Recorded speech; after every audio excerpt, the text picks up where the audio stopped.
Hello, just testing. Hi, everybody. Thanks for coming. This is my first time at the Church for Perpetual Life. Yeah, mine too. I'm here from Pennsylvania, so hello, everyone. Yeah, we're both here from two different places in Pennsylvania, so this is fantastic. I don't know how I can follow the talks that were this morning. All the previous speakers just blew me away, so I'm really getting a lot out of it. I'm really glad to be here and to meet all the people I'm meeting. And we want to contribute to the community by discussing something that we discuss. We both belong to the New York City Alcor group, and we put together a subcommittee, and we came up with ideas what to do between the time a person is deanimating and when SA appears. So that's a gap that can vary in length, and it can be a very critical time where you want to be cooling if you can. So we came up with a simple homemade head cooling device for cryonicists. So I think you all learned this morning, we all discussed very thoroughly that for cryonicists, nothing is more important during the process than cooling, so I won't belabor it. Preservation of neural information, which is very important to me personally, and neural patterns occurs via cooling. If you're deanimating and that process has started, heat is your enemy, and you're going to want to wick it out as fast as possible. I know that preceding speakers have made that clear. You want it to start as soon as possible. So we're going to discuss a way to make your own cooling hood, right? Something happens at home, and you want to start the process. There are a number of ways to do it. We're going to discuss the design of a hood that we think is very simple for everybody to have access to. So I'm not going to belabor this at all. Cryonics provides us a bridge between now and the future. Max Moore and a couple other people made that super clear. So if you want access to future medical technology, then you're going to have to use the current medical technology that we have now, that's Cryonics. So Cryonics connects us and gets us to the future where there's more medical knowledge, and I think that's just a really clear bridge. So in any case, if you're doing cooling, and I think, again, people are aware of this, you definitely have to alert the standby team and your Cryonics institution first. So this device is not meant to be used until that has occurred. And pronouncement is very important. It's a medico-legal term. It doesn't mean you're actually dead. Death does not occur until, as Ralph Merkel has defined, you have information theoretic death. That's when the information in your brain is irretrievable. There's a long period of time when the information in your brain is still retrievable, and that's what we're trying to get to. So cooling you may say, well, what's the difference? Started an hour later, you know, it's okay. Cooling is cooling. It has a profound effect on preserving neural function. Neural function begins to degrade. Some people, there's a little controversy on this. My personal opinion as a neuroscientist is that it begins to degrade within minutes of anoxia. Whether it's within minutes or tens of minutes, it still begins pretty quick. Those cells are very sensitive, and you're just going to want to cool. Stop the cascade of events that are happening as soon as possible. So this is a really important chemical fact. Reaction rates, which are metabolic rates, are reaction rates in chemistry, they halve with every 10 degrees of cooling. What most people do not realize, and what's really impressive to know, is that if you cool from approximately 100 degrees to approximately 30 degrees, you've slowed down reaction rates by 3 orders of magnitude, by a factor of 1,000. Okay, so that means that if you are cooling, you are slowing things down and giving yourself basically more time. So how do we cool? If you're at home, someone should begin the cooling process with, there's a number of ways that cryonicists become aware of. The longer you're in the community, the more you'll become aware of these ways. So there's a portable ice bath, there's the sling with ice, that you can pack your head or body with bags of ice, and a bathtub with ice and water. So each of these ways has some drawbacks. And an ice bath, in fact, can be harder than expected. If you're prepared, if you have a team, if you are not, completely in shock that your loved one has gone down and everybody's on hand and you've got the ice, you can do an ice bath. But moving a person, getting them into an ice bath is hard. And it's something that you have to prepare while time is critical. So you've got an emergency, a critical situation on your hand, a cardiac arrest or something, and you have to now move the person, get the ice, coordinate the team, get people to come over. There's a delay in that. So it can just be more difficult than you think. So, hello.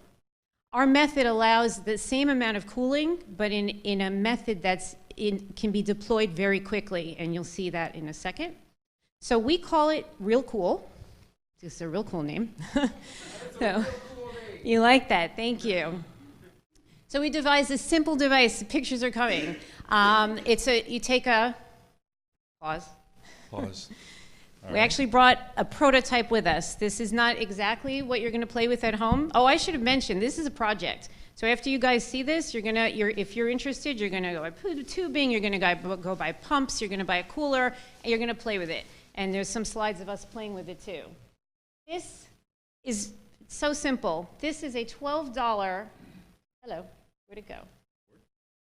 It's a $12 cord. This is a pump for a fountain. It moves water, it's submersible. So you put it in ice water, it's gonna pump ice water. It's gonna pump it, there's a port. All of these submersible pumps have a port. Here's the port here.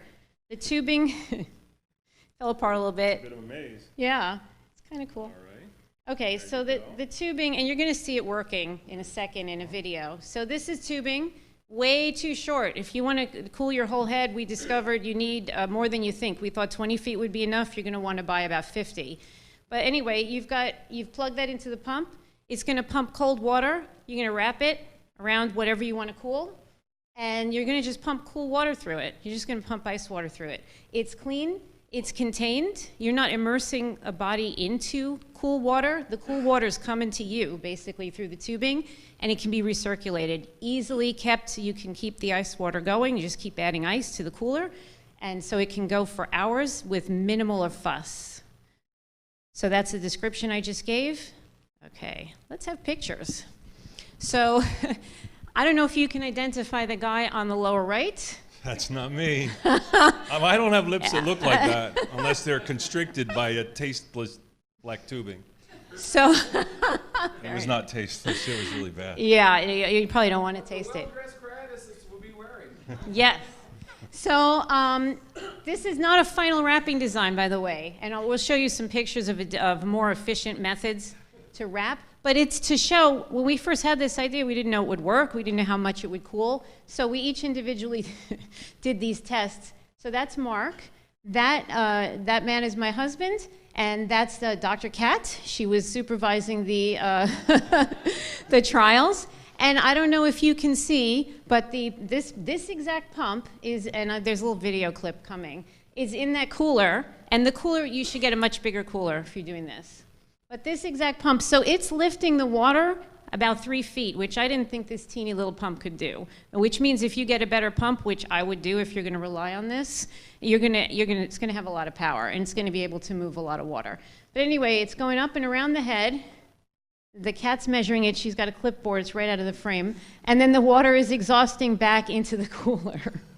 So our original idea was a larger pump, and you found this thing for just a couple dollars, right? This pump is like $8 or $12. There are pumps that move 300, you'll see it later, and I have links. This is all actionable. I think if anyone's interested, they should get the slide deck later. I have references. Every statement I made, like reaction rates, have every 10 degrees, there's papers to it.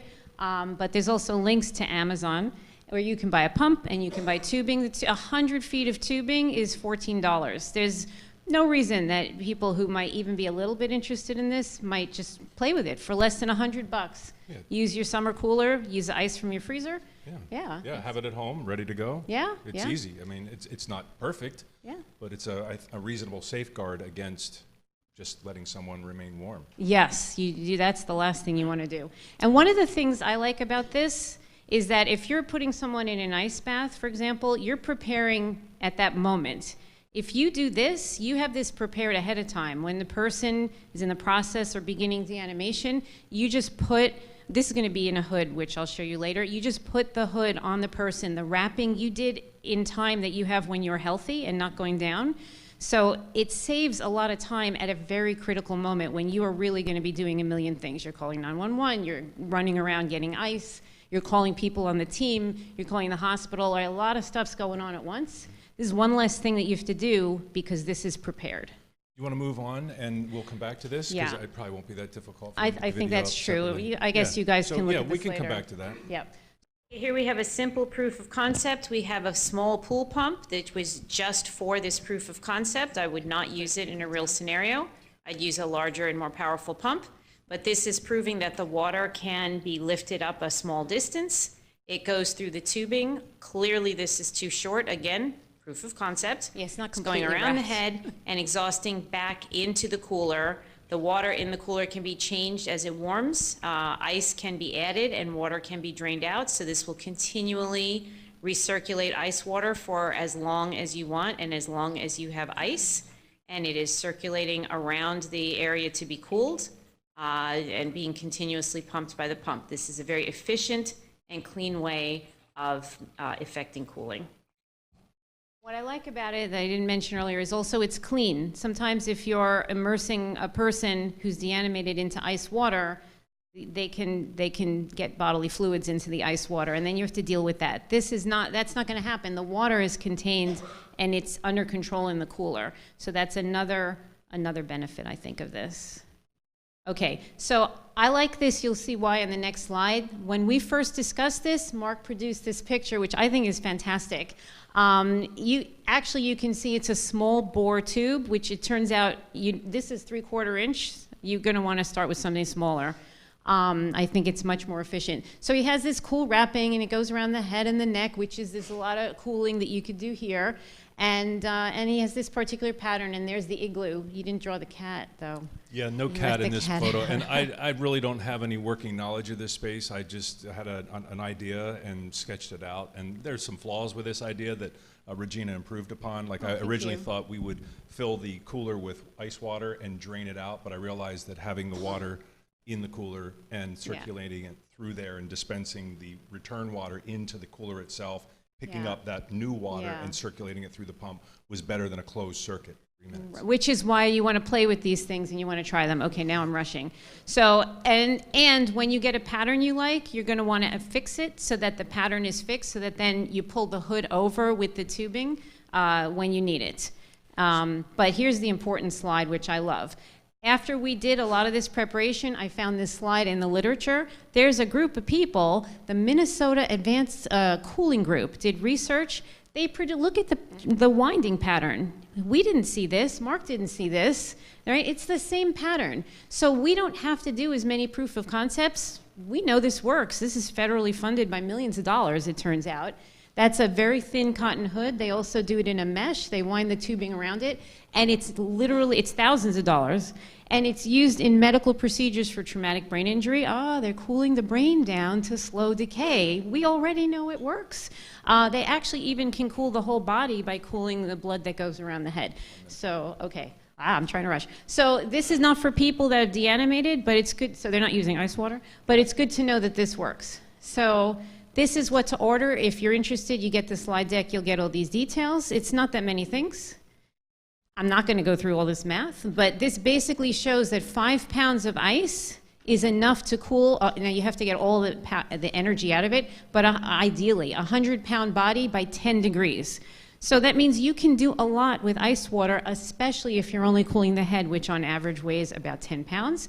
So it's definitely something that will reduce the temperature by at least 10 degrees. And if you remember from earlier, 10 degrees halves the reaction rate. So you've bought yourself twice as much time with just a 10-degree cooling. And if you get 20 or 30 degrees, now you're down to 12% of the original reaction rates. So if anyone cares to do the BTU calculations, you can talk to me later. Conclusions, nothing is more important than starting cool down as soon as possible. One of the most essential reasons is to preserve your neural information. That's who you are, so that's the most important thing that you want. And, last slide, thanks again to all of you for listening, to Rudy Hoffman and the Church of Perpetual Life. Thanks.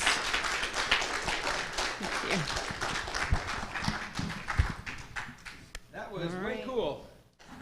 No, it was real cool, I think. That was a real cool presentation.